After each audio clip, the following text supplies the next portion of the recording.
بسم الله الرحمن الرحيم الحمد لله رب العالمين صلى الله وسلم وبارك على نبينا محمد وعلى آله وصحبه أجمعين أما بعد الله عز وجل dit dans le Coran وَلَقَدْ أَرْسَلْنَا رُسُلًا مِّن قَبْلِكَ وَجَعَلْنَا لَهُمْ أَزْوَاجًا وَذُرِّيَّةً. Nous avons envoyé avant toi des messagers et leur avons donné des épouses et une descendance.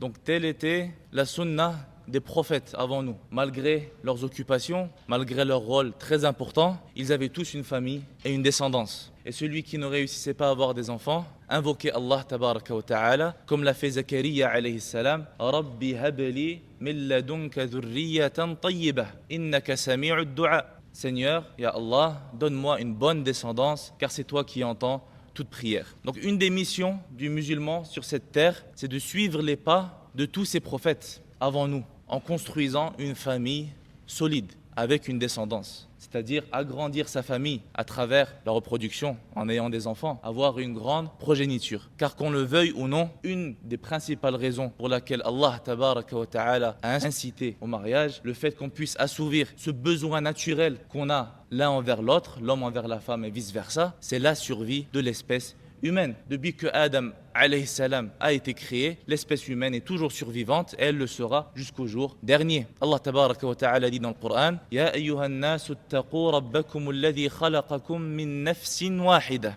Ô homme, craignez Allah, votre Seigneur, qui vous créa d'un seul être. Wa khalaqa minha zawjaha, et qui, de cet être, créa son épouse. وَبَثَّ مِنْهُمَا رِجَالًا كَثِيرًا وَنِسَاءً. Puis des deux fit se répandre hommes et femmes en très grand nombre. Et Allah tabaraka wa ta'ala dit, lorsqu'il parle de la relation maritale intime, il dit وَابْتَغُوا مَا كَتَبَ اللَّهُ لَكُمْ. Recherchez ce qu'Allah Azza wa Jal a prescrit pour vous. C'est-à-dire, cherchez les enfants, la descendance à travers ce mariage et ne coupez pas votre descendance.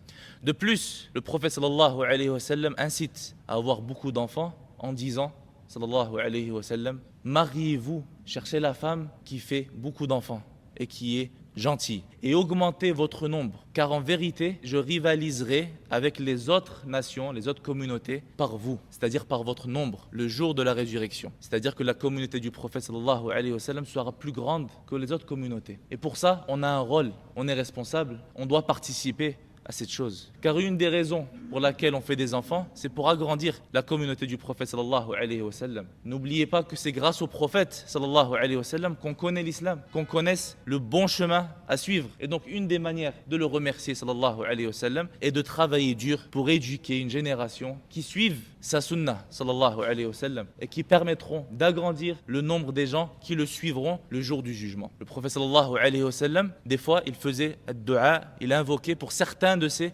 compagnons pour qu'ils aient une grande descendance, beaucoup d'enfants. On connaît tous Anas ibn Malik radiyallahu anhu. Le prophète sallallahu alayhi wa sallam demanda à Allah qu'il lui donne beaucoup d'argent, beaucoup d'enfants et une longue vie. Et Allah tabaraka wa ta'ala accepta ce dua. Anas ibn Malik avait tellement d'enfants qu'il ne savait pas exactement combien il avait. Il avait environ 80. Et il vécut tellement longtemps qu'il enterra de ses propres mains parmi ses enfants et ses petits-enfants 120 personnes. Et également, il avait beaucoup d'argent. C'est le dua du prophète sallallahu alayhi wa sallam pour ce compagnon qu'il aimait beaucoup. Donc pourquoi le musulman de nos jours, malheureusement, ignore tout ce qu'on vient de mentionner et se laisse influencer par un courant d'idées, une culture qui est complètement étrangère à sa religion et à sa culture initiale et qui vise à l'affaiblir lui ainsi que tous les musulmans en essayant de réduire au maximum la croissance démographique des musulmans. Car une des forces de l'islam, si jamais tu aimerais y contribuer, vient du nombre de ta descendance ainsi que l'effort que tu mettras dans son éducation sur la voie de l'islam, la voie équilibrée, celle du Coran et de la Sunna. Donc qu'est-ce qui empêche le musulman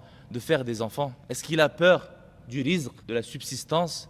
C'est Allah qui donne. Celui qui donne, c'est celui qui crée. Donc l'enfant vient avec son propre rizq. Au contraire, combien de gens trouvent une certaine amélioration dans leurs moyens de vie après avoir eu des enfants? Qui te dit que ce boulot que tu as eu après avoir des enfants, qui te dit que tu l'aurais eu si tu n'avais pas eu d'enfants? Ça vient peut-être d'Allah tabaraka wa ta'ala. C'est tes enfants qui te ramènent ce rizq. Allah azza wa jal dit dans le Coran وَلَا تَقْتُلُوا أَوْلَادَكُمْ خَشْيَةَ إِمْلَاقٍ نَحْنُ نَرْزُقُهُمْ وَإِيَّاكُمْ. Ne tuez pas vos enfants par peur de la pauvreté. Nous assurons leur subsistance ainsi que la vôtre. Cette peur qu'on a de la pauvreté, elle vient de Shaitan. Allah azza wa jal dit dans le Coran Ash-shaytanu ya'idukumul faqr. Ash-shaytan, le Satan, vous promet la pauvreté. Wa ya'murukum bil fahsha, et vous ordonne la dépravation. Wallahu ya'idukum maghfiratan minhu wa fadla. Tandis que Allah vous promet le pardon et vous promet ses bienfaits. Est-ce que c'est la peur que ces enfants-là ne soient pas sur le bon chemin, ne soient pas guidés? Sache que de toute façon, ce n'est pas toi qui décides, ce n'est pas toi qui le guide, c'est Allah tabaraka wa ta'ala. Certains des meilleurs prophètes n'ont pas réussi à guider leurs enfants malgré leurs efforts. On connaît tous l'histoire de Nuh alayhi salam.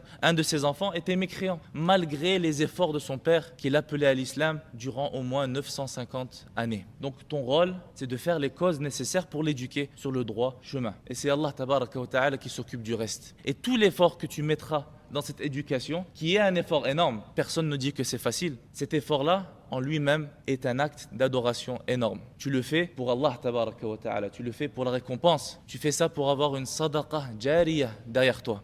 Une fois que tu quitteras cette dunya, tu laisses derrière toi une charité qui ne cessera pas. Tant que tu as une descendance pieuse, même si elle dure des générations et des générations, alors tu as une partie de la récompense de leurs bonnes actions. Le prophète sallallahu alayhi wa sallam dit, la personne sera élevée dans le Jannah, dans le paradis. Il demandera quelle est la raison et on lui dira grâce aux invocations d'un de tes enfants. Donc avoir des enfants, c'est une bonté d'Allah tabaraka wa ta'ala et non pas un fardeau. Nulle part dans le Coran, on trouve qu'avoir des enfants est un fardeau. Au contraire, les enfants dans le Coran sont cités comme étant la beauté de cette vie d'ici-bas et également comme étant une bonté, une ni'ma d'Allah tabaraka wa ta'ala. Allah azza wa jal dit Wallahu ja'ala lakum min anfusikum azwaja wa ja'ala lakum min azwajikum banina wa hafada wa razaqakum min at-tayyibat. Allah vous a donné des épouses issues de vous-même et il vous a donné de vos épouses des enfants et des petits-enfants. Et il vous a dispensé d'excellentes nourritures et excellents bienfaits. Est-ce donc au faux qu'ils vont croire et non pas aux bienfaits d'Allah tabaraka wa ta'ala? Donc ça fait partie des bienfaits d'Allah tabaraka wa ta'ala. Ça fait partie de ton futur. Maintenant, on prépare tous notre avenir en construisant une maison, une carrière, en étudiant. Alors qu'en réalité, Allah tabaraka wa ta'ala dit dans le Coran « Wa qaddimu li anfusikum » en parlant des enfants, il dit préparez votre avenir, préparez votre futur. Celui qui a des enfants, il les trouvera plus tard dans sa vie quand il en aura besoin. Wallahu a'lam. Wa sallallahu wa sallam wa baraka ala nabiyyina Muhammad wa alihi wa sahbihi ajma'in. Walhamdulillahi rabbil alamin. Barakallahu fikum pour votre attention et votre présence et à la semaine prochaine, Inch'Allah. Wassalamu alaikum wa rahmatullahi wa barakatuh.